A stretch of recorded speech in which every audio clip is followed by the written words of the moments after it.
வணக்கங்க. இன்றைக்கி இருக்கிற இளைஞர்களுக்கு யாரையாவது உதாரணம் சொல்கிற போது, நீ இப்படி வா, அப்படி வா, அவர் மாதிரி வா, இவர் மாதிரி வா அப்படின்னு நம்ம சொல்கிறோம். யார் மாதிரி தாங்க வருது அப்படின்னு அவங்க நம்மளை போட்டு கேட்குறாங்கன்னு வச்சுக்கோங்க. அப்போ நம்ம என்ன சொல்லணும் அப்படின்னா, எப்பா அதிகாரம் கையில் இருக்கிறது பெருசு இல்லை, அதை மக்களுக்காக பயன்படுத்துகிறப்ப தைரியமாக நின்று பயன்படுத்தணும். அப்படிப்பட்ட ஆள் ஒருத்தர் வேணும் அப்படிங்கிறத அவங்களுக்கு அறிவுறுத்தணும். சரி, யாரை வச்சு அறிவுறுத்துறது? நான் எனக்கு தெரிஞ்ச ஒரு சின்ன உதாரணத்தை சொல்கிறேன்.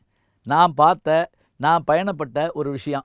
பெருந்தலைவர் காமராஜரை நான் சின்ன பிள்ளையில பார்த்துருக்கேன். நம்புறீங்களோ இல்லையோ பார்த்துருக்கேன். ஏன்னா 1964-65 நான் திருமணத்தில் படிக்கிறப்ப அவர் வந்திருந்தார். சரி, என்ன விஷயம் சொல்கிறேன் கேளுங்க. சோழவன் தான் எனக்கு சொந்த ஊர். அங்கே ஆற்றுக்குள்ளே இப்போ வைகை ஆற்றுல பெருவெள்ளம் வந்துச்சுன்னா பரிசலில் தான் கிடக்க முடியும். ஒருத்தர் வாயில் கயிறை விட்டு போவார், அதில் போகணும். இந்த இடத்துல பாலம் கட்டால் நல்லது. நாங்கள் எல்லோரும் காமராஜ் வந்திருந்தார். சரி, பாலம் வேணுமா, கட்ட சொல்லுங்க அப்படின்ட்டார்.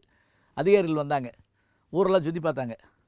ஊரை தாண்டி 3 மைலுக்கு அங்கிட்டு போய் இங்கே தான் பாலம் போடுறோம் அப்படின்னாங்க. எல்லோரும் சொன்னாங்க, ஏயா ஊர்லேருந்து 3 மைல் போய் அங்கேருந்து போவாங்களா, பாலம் போட்டால் நாங்கள் சொல்கிற இடத்துல போடுங்க, எங்களுக்கு வேணாம்ட்டாங்க. திரும்ப காமராஜர் வந்தார். வந்தவுடனே என்ன ஆச்சு, ஏன் பாலம் கட்டலை? இல்லை அங்கே கட்டணுங்கிறாங்க அப்படிங்கிறாங்க, மக்கள் சொல்லியிருக்காங்க. என்ஜினியரை புறம் கூப்பிட்டாரு. என்ன, எதுக்கு அங்கே கட்டணும், இங்கே கட்டினா நிற்காது அப்படின்னாங்க என்ஜினியர்கள். அப்போ காமராஜர் என்ன சொன்ன தெரியுமா, நிற்கணும், தெரியுதா, நிற்கணும், இல்லைன்னா உன் பதவி நிற்காது அப்படின்னு போயிட்டார்.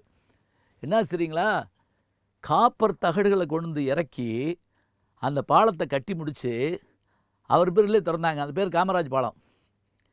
அந்த பாலம் பின்னாடி இப்போ அதை உடைச்சி பெரிய பாலமாக மாற்றுறதுக்கு உடைக்கப்பட்ட பாட்டை நீங்கள் பார்த்தீங்கன்னா ஆச்சரியப்பட்டு போவீங்க. இதை நான் எதுக்கு சொல்கிறேன் தெரியுங்களா, நீ படித்தாளாக இருக்கலாம், மக்களுக்கு பயன்படாமல் ஊருக்கு வெளியே போய் நீ பாலம் போட்டு யார் போகிறாதில்ல, இங்கே தான் வேணும்னு மக்கள் கேட்டால் அந்த இடத்துல நிற்கிற மாதிரி நீ கட்டு, அதுக்கு தான் நீ படிச்சிருக்க. இப்படி சொன்னவர் காமராஜர். இதுக்கு தாங்க நான் அவரை சொல்கிறோம். இப்போ நீங்கள் யோசிச்சு பாருங்கள், வடநாட்டில் சமீபத்தில் ஒரு பாலத்தை திறக்க வைக்கிறதுக்கு ஒரு அரசியல்வாதியை கூப்பிட்ருக்காங்க. அவர் போய் ரிப்பனை வெட்டியிருக்காரு, பாலமே விழுந்துருச்சு. என்னென்னா பாலத்தையே ரிப்பனில் தான் கட்டிருப்பாங்க போட்டிருக்கு. இவர் போய் அதை வெட்டிவிட்டார். இப்போ ஒரே ஒரு விஷயம், மக்கள் விரும்புவதும் நாம் அந்த அதிகாரத்தை கையில் வைத்திருப்பதும் எதற்காக என்றால் அவர்களுடைய பயன்பாட்டுக்காக தான் அப்படின்னு நினச்சார் இல்லையா, அந்த மனிதரை நம்மளால் மறக்க முடியாதுங்க. இது நான் அந்த பாலத்தில் நடந்து போயிருக்கேன், பாலம் இல்லாத காலத்தில் ஆற்றுல போயிருந்துருக்கேன், அவரையும் நான் நேரில் பார்த்துருந்துருக்கேன்.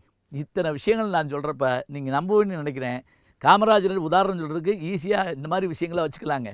மக்களோடு மக்களாக இருந்தார், மக்களுடைய சிந்தனையை ஏற்றுக்கொண்டார், அதை அதிகாரத்தில் பயன்படுத்தினார். இப்படிப்பட்ட அரசியல்வாதிகள் இருந்தால் அடுத்து வர தலைமுறை உங்களை பேசும், இல்லாட்டி ஏசும்.